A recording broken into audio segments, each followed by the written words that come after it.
My name is Ingrid Hamm. I'm the founder of Global Perspectives Initiative here in Berlin. I used to be the CEO of the Robert Bosch Foundation, and I spent 30 years in foundations.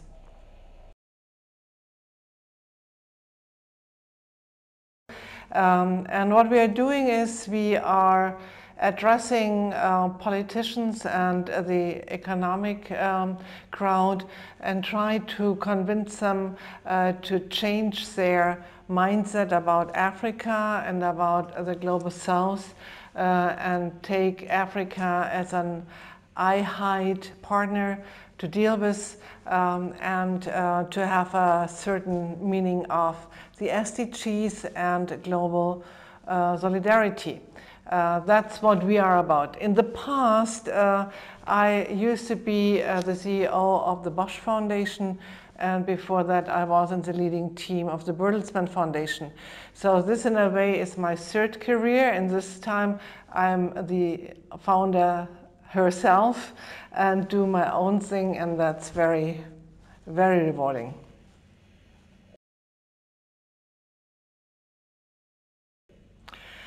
For me, to be true, it wasn't an instead, but while I was working at a scientific institute and planning to become a journalist in television, I got a phone call of a headhunter asking me to join the Bertelsmann Foundation, unknown new kid on the block, founded by the owner of Bertelsmann, Reinhard Mohn, and Reinhard Mohn, so to say, had been looking for me.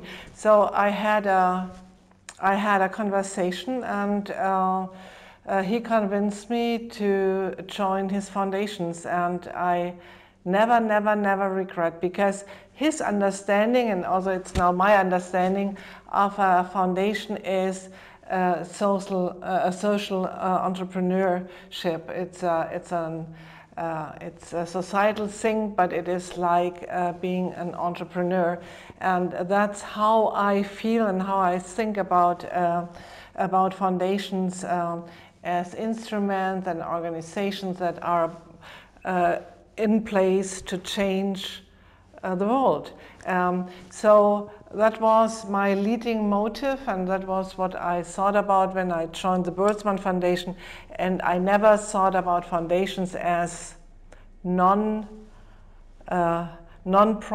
or not entrepreneurial, but instead just on another field, but the same intention. Many years I thought Africa is much too difficult for a foundation to make any changes there or to have an impact. But I changed my mind due to developments in the last decade, and Robert Bosch, who had been one of our board members, convinced me that it is worthwhile to try to change really serious, relevant things, so human issues, and that to deal with Africa is a major one.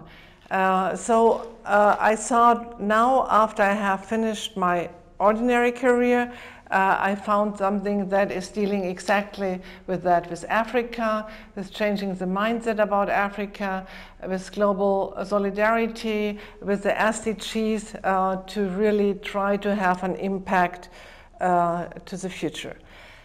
As a tiny small organization I could found by myself, we had to think about how to have the biggest impact. And we thought, when we can convince the German economic crowd, so the business community and the politicians in charge, to have another view and another idea and another narrative of the global south, of Africa, and of how to change things to the better there, then we have done a great job, because the Germans are an influential country, the German economy is really relevant, and they also have a huge influence in Europe. So when we have a tiny change here in Germany, it might have a much bigger influence and impact in Africa and in the German-African, European-African relations.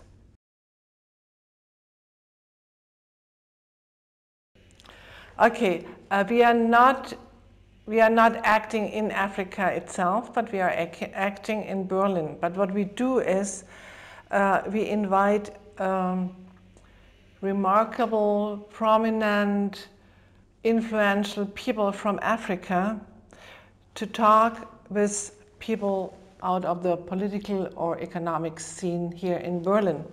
And we did so for 2-3 years now, and every time we have the same effect. It's really impressive when a well Harvard-educated African minister is meeting his counterpart in Germany, that many times he outperforms his counterparts here, because they are not only very smart, they are also very passionate, and they know really what they want, so they are very focused.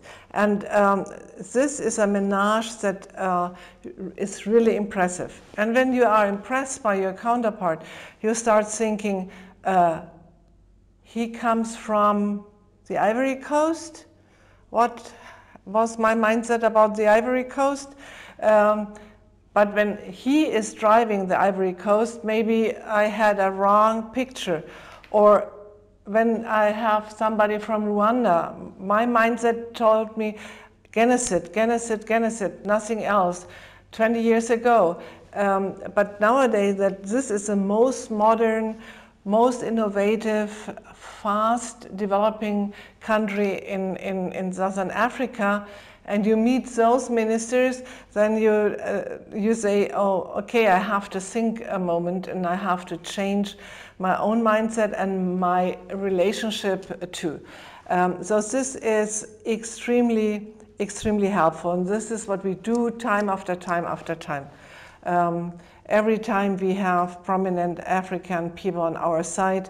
Unfortunately now with Corona it's a little bit difficult, but we then changed to the digital version and we do all virtual, and now we have the big shots from Africa in our virtual discussions.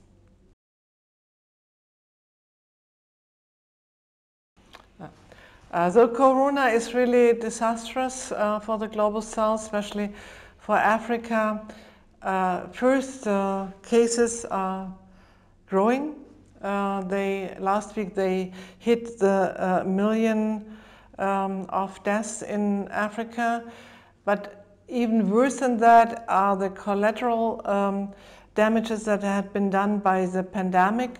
Because of the lockdown, many people lost their jobs. Unemployment rate is growing extremely, but also the debt rate is increasing, and it's with individuals as well as with governments. So many specialists are afraid we will see bankruptcies of countries, and investment is closed down. Africa is very dependent of the world market. That meant during the pandemic what they needed became more expensive. What they sold was not what was not needed anymore. Oil, the price of oil, think of Nigeria, went down. Many markets totally collapsed. Nobody needed flowers anymore during the lockdown. Things couldn't cross borders inside Africa. So this was disastrous. And also, when you think about health, while everybody thought about Corona, many other diseases could emerge again. Polio, that had been thought to be totally solved as a disease, came back, Ebola came back, AIDS is growing a lot, measles is growing, malaria is growing, and much more. Many, many more people die of these diseases right now than they die of corona. Because they can't reach the health hubs, because the vaccination is, the campaigns cannot be run because of the lockdown. So there are so many collateral problems combined with the pandemic in the global south that the influence and the impact is much more disastrous than it is in the global north.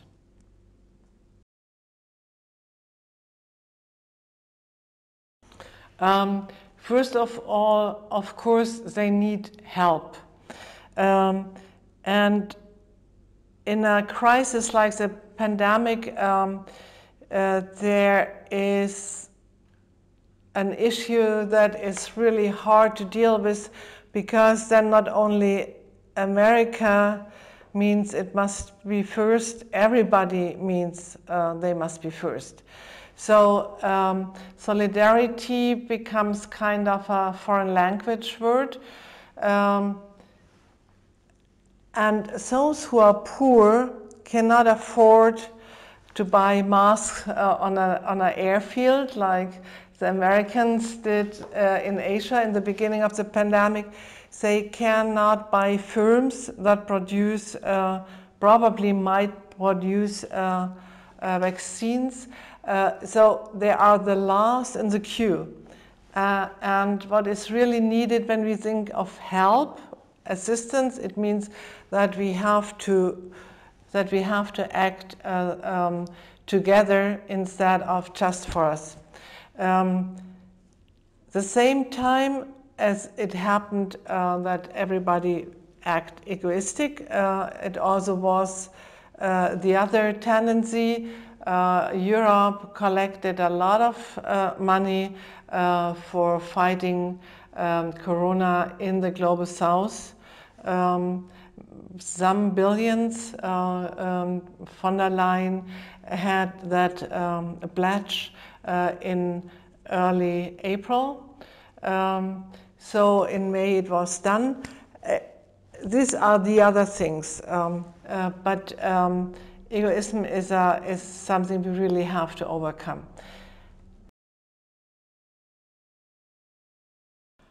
What we witnessed throughout the pandemic, and it's still going on, is a growing nationalism first. That's really kind of scaring that we have so much nationalism in so many countries. But of course, while the nationalism had been flourishing, there had been counter powers growing, and Black Lives Matter was kind of an answer of that nationalism, and many other developments had been growing.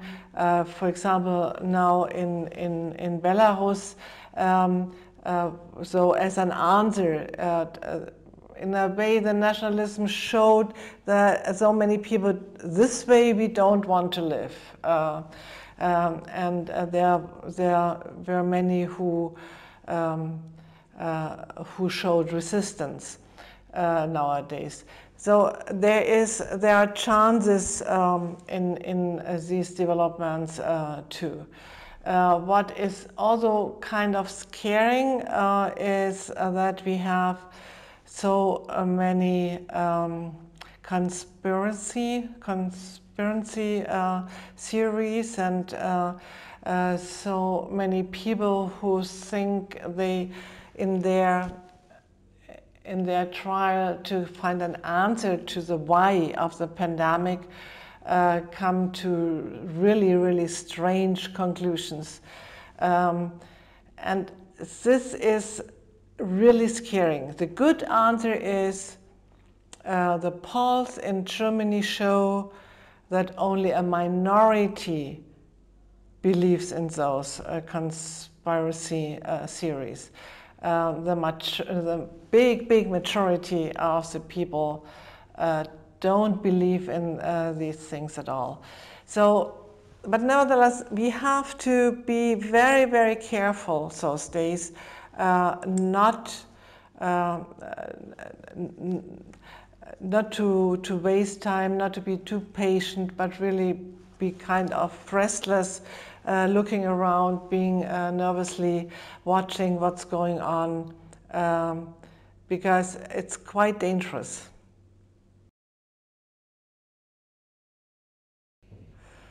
First of all, I was privileged enough to continue with one of my hobbies, horseback riding. I have a horse, and we were allowed to work with our horses because horses need to be moved. So every day I could go and see my horse. That was very good in those days where you don't see much else. Then we found not a hobby, but we found friends in the very beginning. Me, my husband, and two others, we, for whatever reason, found together, and every other Friday we had dinner and talked all night through. We called us the Friday Gang, and this gang still exists, and we travel now, and we had been together to the east of Germany, we had been to Italy, we'll go again to Italy a little bit later on. So all of a sudden there are 4 people who found a really close relationship throughout the pandemic.